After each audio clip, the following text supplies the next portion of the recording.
Hi and welcome everyone to our podcast on Superfood Spotlight with Multiply, where we'll be discussing some of the most potent spices and superfood that nature has to offer. And on the roster today, we have turmeric, the golden spice, which has been known and famous for millennia or for its healing and anti-inflammation properties. To tell us more about it in a fun-filled, engaging format, I have the distinguished nutritionist Dr. Karuna Rao joining us, and we'll be taking it ahead with her. So let me welcome Dr. Rao and let's get started. So welcome to the show, Dr. Varuna. Thank you so much, Anubha. It's a pleasure to be here. Let's just dive right into it. First of all, let's talk about turmeric. What is it and why is it hailed as a superfood? Sure. So turmeric, as we all know, we have known turmeric in various names. So normally we call it haldi, we call it halad in Marathi and haridra in Sanskrit. So there are multiple names with which we associate turmeric. And in fact, if you look at historically also in a lot of our Vedas and Ayurvedic documents that are available, haldi has played a very significant role. In fact, all our religious ceremonies, everything is incomplete without haldi because it has a very potent and a very strong role. And of course, there is a reason also behind that. So, but I'll just take a step back and tell you what haldi exactly is. So, haldi is a form of a tuber. So, what is tuber? Something like ginger. It comes from the same family. So, it's underground. When we cultivate it, we remove it, we dry it, and we powder it. And there are some cultures where we use haldi in raw form also. And in order to increase the longevity, we dry it, we make a powder, and that's how haldi is used in various forms. So haldi has been captured in most of our Ayurvedic documents also. It's because of the strong anti-inflammatory role that haldi plays, and the main component or the main compound that haldi has in it, which is called curcumin. Curcumin is also a color. So when you say yellow, curcumin symbolizes a color.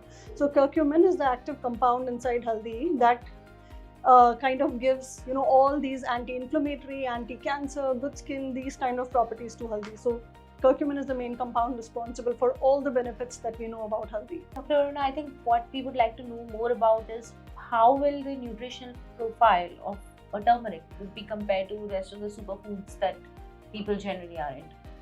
So when we talk about the nutrition or nutritional makeup or nutritional profile of haldi as a food ingredient, haldi is not very rich in any kind of proteins or minerals or vitamins. So let's say if I tell you millets are relatively higher on protein.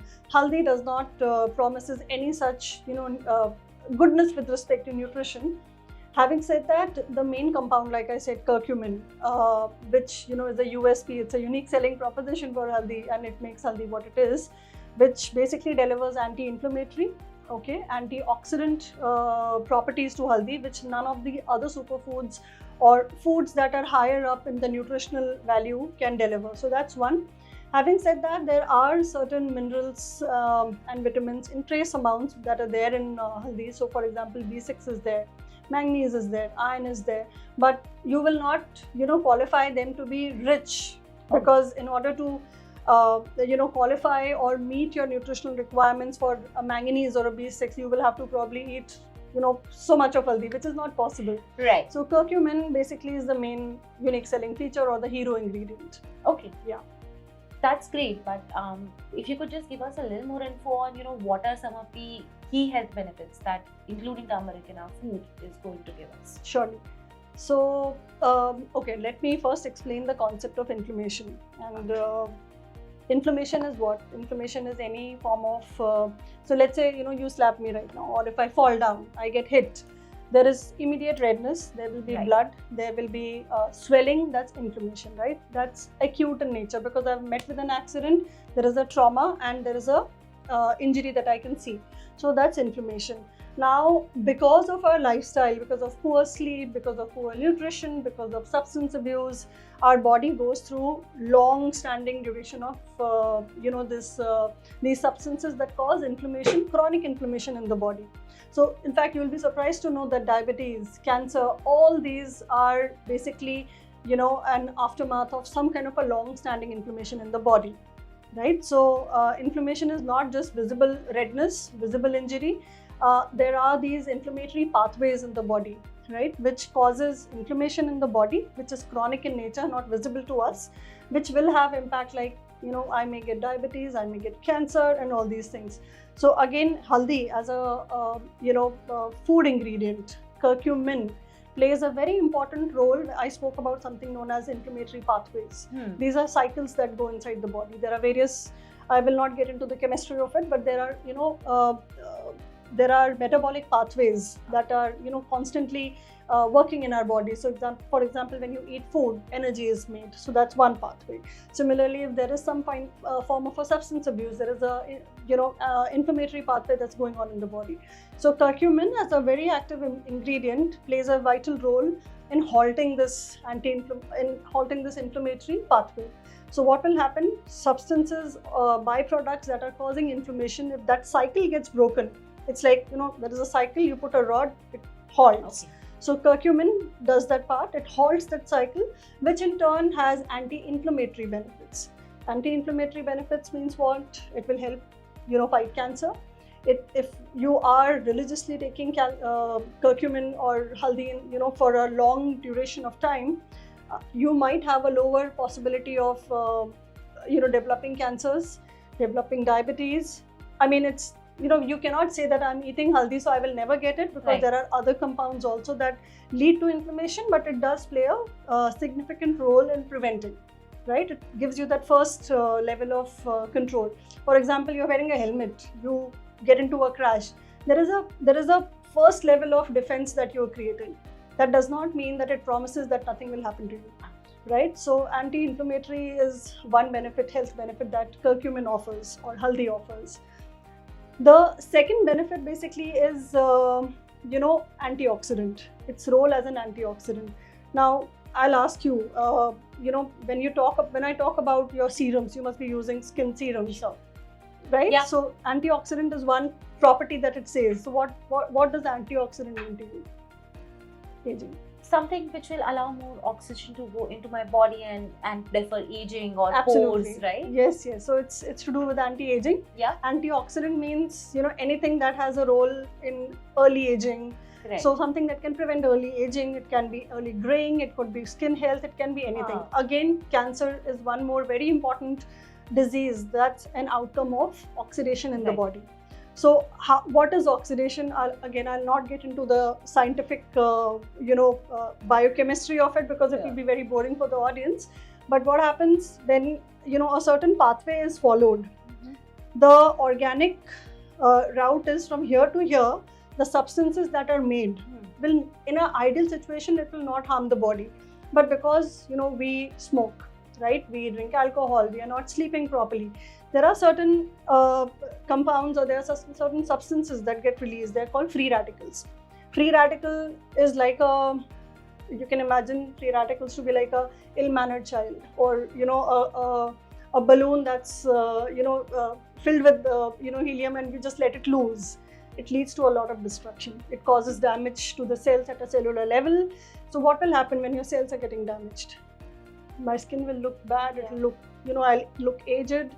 I might get, issues to do with diabetes or cancer, etc., fatigue, early graying. So that's the role of free radicals in the body. That's what they do. Again, now curcumin plays that role. It comes like that superhero, and it will try to break down these cycles that produce free radicals in the body, right? So you rightly said oxygenation. Oxygen is one such thing that holds these free radicals. So like I said, free radical is like that, that child who does not know where to go. It's like roaming all over the place, causing destruction.